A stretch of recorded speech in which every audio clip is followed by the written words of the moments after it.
ආදරයෙන් පිළිගන්නා විසා kitchen channel එකට අද මම ඔයාලට අරගෙන ආවේ කොකිස් රෙසිපියක්. කරස් කාලේ හැපෙන්නේ කොකිස් හදන්නේ කොහොමද කියලා අපි බලමු. මම අරන් තිනවා හාල් පිටි කෝප්ප දෙකක්, ග්‍රෑම් වලින් 175ක්, පාන් පිටි කෝප්ප භාගයක්, ග්‍රෑම් වලින් 50ක්, ලුණු ස්වල්පයක් දානවා, සීනි ස්වල්පයක් දාලා හොඳින් කවලම් කරගමු. දැන් මම මේ අරන් තියන්නේ උකු පොල් කිරි. උකු පොල් කිරි ටික ටික දාලා තමයි මිශ්‍රණය හදා ගන්න ඕන.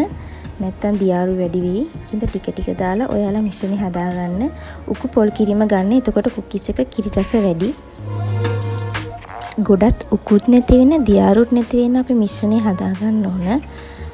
දැන් අපි එකතු කරන්නේ බිත්තරයක්. බිත්තරයක් එකතු කරගත්තාම කුකිස් එක හොඳින් ගැලවෙනවා.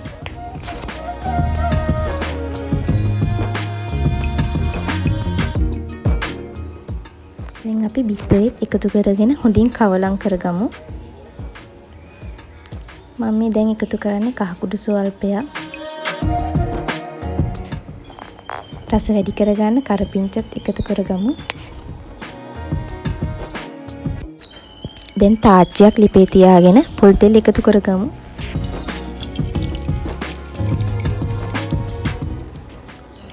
කොකිස් හදන්න කලින් කොකිස් අච්චුව තෙල් එකේ ටිකක් රත් වෙන්න තියන්න ඕන. එතකොට කොකිස් මිශ්‍රණය හොඳට අච්චුවට අල්ලනවා. අච්චුව ගොඩක් රත් වෙන්නත් තියන්න එපා. සාමාන්‍ය ටික රත් වුණාම ගන්න.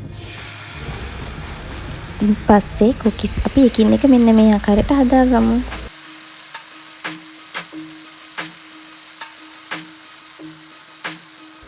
මේ විදිහට කොකිස් 50ක් විතර හදාගන්න පුළුවන්. මම ගත්ත අමුද්‍රව්‍යයන් වල ප්‍රමාණයන් වලට අනුව ඔයාලත් හදලා බලන්න. හරිම රසයි. අවුරුද්දට නැතුවම බැරි දෙයක්නේ කොකිස් කියන්නේ. බිත්තරක් එකතු කරගත්ත මෙන්න මේ පේන ආකාරයට ඉතහ පහසුවෙන් අච්චුවෙන් ගැලවිලා බැදෙනවා. ඒ නිසා තමයි අපි බිත්තරයක් එකතු කරගන්නේ.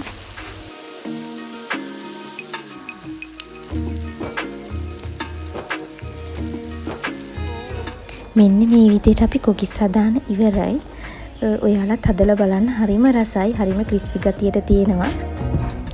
අද ගෙනාව වීඩියෝ එකට ඔයාලා කැමති නම් ලයික් කරන්න, කමෙන්ට් කරන්න, ෂෙයා කරන්න. අනිවාර්යෙන් විචා කිචන් channel එක subscribe කරන්න.